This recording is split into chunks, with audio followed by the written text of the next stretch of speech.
Yeah, I talk about different capers, and one of the ones where I was very, very lucky was they used to have Van Nuys Cruise Night out in the valley when I was working Van Nuys, and this was probably 78, 79, I can't remember exactly. But Van Nuys Cruise Night was on Wednesday nights. It was packed, and it went all the way from Burbank. It was on Van Nuys Boulevard all the way from Burbank north to Sherman Way, and in both directions it was solid, literally stop traffic. Teenagers and hot rods and you name it, and car clubs and kids. Everybody ran amok. It was called Cruise Night. And it was like American graffiti on major, major steroids.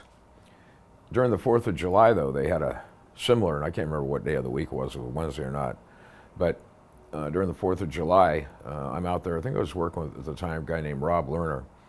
And so we're driving, and we come up to one of the intersections just south on Van Nuys Boulevard. This is at nighttime, probably about 11 or so, 2300 hours, and we come up, and in the middle of an intersection on Van Nuys, just south of Sherman Way, there's this huge steel cylinder. I think it was about 4, maybe 4.5, could have been 5 feet tall, and painted black, and in the center was this fuse that was burning.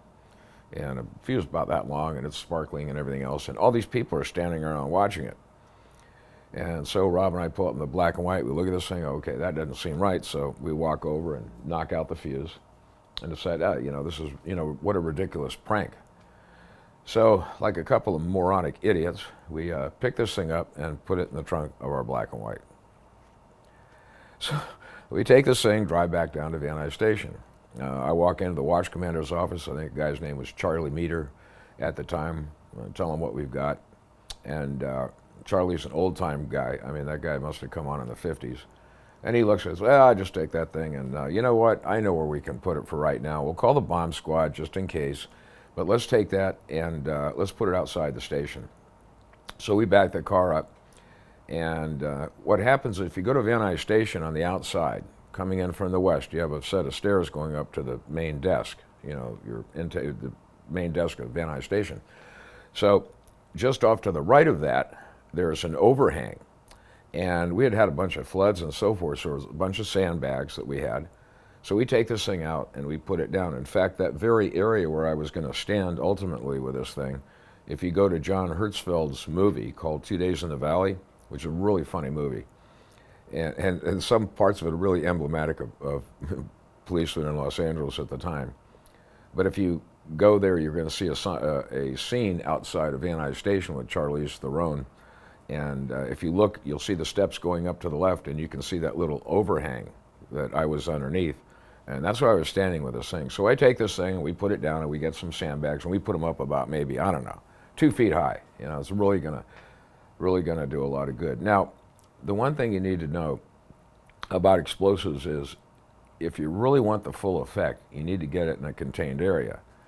So Charlie Meter tells me, okay, look, Reach, you're going to stand here and just guard it, make sure nobody comes by and, messes with it or anything else. No problem. So I'm standing with this thing.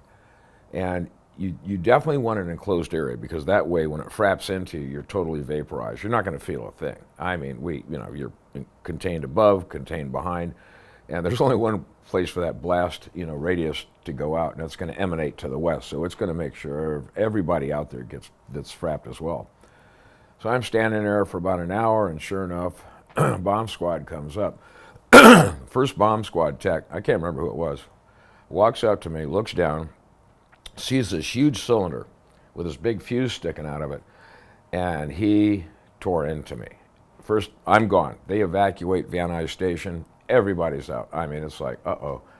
And ultimately, when they emptied that puppy out, there was about 20 pounds of gunpowder in there, mixed with road flare composition and a fuse. And the bomb squad tech said if that thing had gone off, it probably would have taken out half of Van Nuys police station. So, and just he said just moving it around, static electricity. He said it's a miracle you're alive. So we read the riot act and so forth. And that was one of my close call capers, and literally a boneheaded stunt to the max. And sometimes, ignorance is bliss. They had no idea how dangerous that item was. We thought it was just a big prank.